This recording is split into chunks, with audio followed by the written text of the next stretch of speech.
16 दिसंबर 1971 पाकिस्तान के कुल 90,000 soldiers India के सामने सरेंडर कर देते हैं। इस सरेंडर के साथ अब इंडो पाक वॉर अब खत्म हो चुकी थी। पाकिस्तान अब दो टुकड़ों में बंट चुका था, जिसके बाद बना एक नया देश जिसे आज के टाइम पे बांग्लादेश के नाम से भी जाना जाता है। पर आखिर ये वॉर हुई क्यों थी? क्या इसमें दोनों देश की सरकार का हाथ था? और इंडिया ने ये वॉर जीती कैसे? ये देखते हैं 1971 वॉर की पूरी कहानी आज की इस वीडियो में।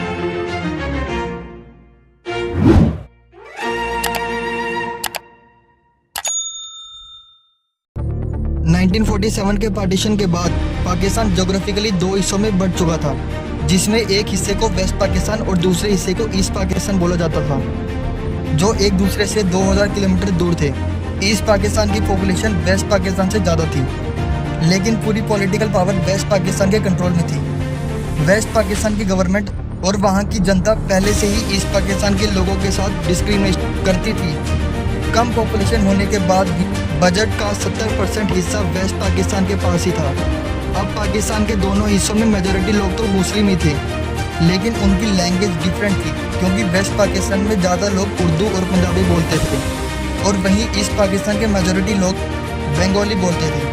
अब 1948 में पाकिस्तान की गवर्नमेंट ने ईस्ट पाकिस्तान के लोगों पर उर्दू इम्पोज करने की कोशिश की। उन्होंने उर्दू को नेशनल लैंग्वेज डिक्लेयर कर दिया और बंगाली लैंग्वेज को सभी ऑफिशियल डॉक्यूमेंट से हटाना शुरू कर दिया, जिसके बाद वेस्ट पाकिस्तान में प्रोटेस्ट शुरू हो गए। लेकिन इन सब के बाद भी अगले 20 साल तक पाकिस्तान की हालत स्टेबल थी। लेकिन ये सिचुएशन बहुत जल्द बदलने वाली थी, क्योंकि तब वहाँ पे मिलिट्री रूल चल रहा था और तभी वहीं के प्रेसिडेंट और मिलिट्री के हेड जनरल याहिया खान ने कहा कि वो पाकिस्तान में जल्दी इलेक्शन करवाएंगे और पाकिस्तान में फिर से डेमोक्रेसी लाएंगे। दिसंबर 1970 में ये इलेक्शन हुए और जब इसका रिजल्ट आया तो पूरा पाकिस्तान शॉक में था, क्योंकि ईस्ट पाकिस्तान की पॉलिटिकल पार्टी अवामी लीग ने ईस्ट की 169 में से 167 सीट्स जीत ली थी और अवामी लीग के लीडर शेख मुजीबुर रहमान अब प्राइम मिनिस्टर बनने वाले थे।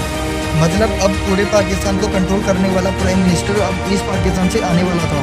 अब वेस्ट में बैठे नेता और मिलिट्री ऑफिसर्स को ये बात बिल्कुल भी रास नहीं आ रही थी। तभी वेस्ट पाकिस्तान की सबसे बड़ी political party Pakistan peoples party के नेता जुल्फिकार अली भुट्टो, उन्होंने इस इलेक्शंस के रिजल्ट को मानने से मना कर दिया। इसके जवाब में अवामी लीग सरकार बना ही नहीं पाई, जिसके जवाब में शेख मुजीबुर रहमान ने इसमें नॉन कॉरपोरेशन मूवमेंट की शुरुआत कर दी। लार्ज स्केल प्रोटेस्ट और स्ट्राइक हुई। इस पूरे मूवमेंट की डिमांड थी एक अलग देश, बांग्लादेश। प्रेसिडेंट याहिया खान को समझ में आ रहा था कि ईस्ट पाकिस्तान अब उनके कंट्रोल से बाहर हो चुकी है, इसीलिए उन्होंने मार्च 1971 में इस मूवमेंट को खत्म करने के लिए एक स्पेशल मिलिट्री ऑपरेशन कंडक्ट कराया। एक ऐसा ऑपरेशन जो बहुत ब्रूटल था, ऑपरेशन सर्चलाइट। 21 मार्च 1971 की रात को ये ऑपरेशन ऑफिशियली स्टार्ट हुआ। अगले दिन शेख मुजीबुर रहमान को ईस्ट पाकिस्तान से अरेस्ट करके वेस्ट पाकिस्तान भेज दिया गया, लेकिन वो ब्रॉडकास्ट मैसेज के थ्रू बांग्लादेश को इंडिपेंडेंट डिक्लेयर कर चुके थे।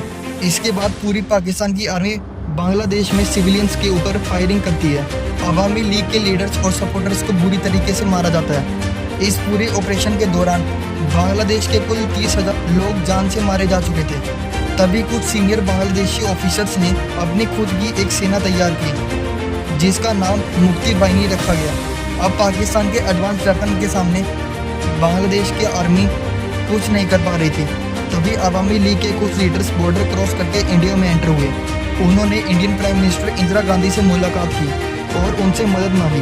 पाकिस्तान आर्मी से बचने के लिए बांग्लादेश के कुछ लाखों सिविलियंस अब बॉर्डर क्रॉस करके इंडिया में एज ए रेफ्यूजी आ रहे थे।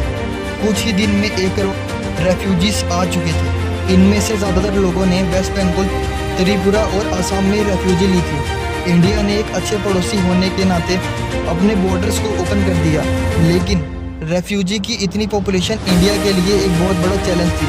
उन लोगों का खाना पीना और मेडिकल केयर सब इंडिया को हैंडल करना था और उस टाइम इंडिया की इकोनॉमी भी कुछ खास नहीं थी। इसीलिए गवर्नमेंट को इंडियंस के 5 रुपये का रेफ्यूजी टैक्स लगाना पड़ा, जो लेटर्स भेजते वक्त स्टैम्प खरीदते हुए देना पड़ता था। लेकिन उसके बाद भी खतरा इतना बड़ा था कि इंडियन इकोनॉमिक कोलैप्स हो सकती थी। अब इंडियन प्राइम मिनिस्टर को इस रेफ्यूजी क्राइसिस और ईस्ट पाकिस्तान में होने वाले दंगों को रोकने के लिए जल्दी कुछ करने की जरूरत थी। अब इंदिरा गांधी ने इन मुश्किलों को कैसे हैंडल किया, इसके लिए आपको इस वीडियो का सेकंड पार्ट देखना होगा। और ऐसे ही और भी इन्फॉर्मेटिव वीडियोस देखनी है तो मेरे चैनल को सब्सक्राइब कर लो।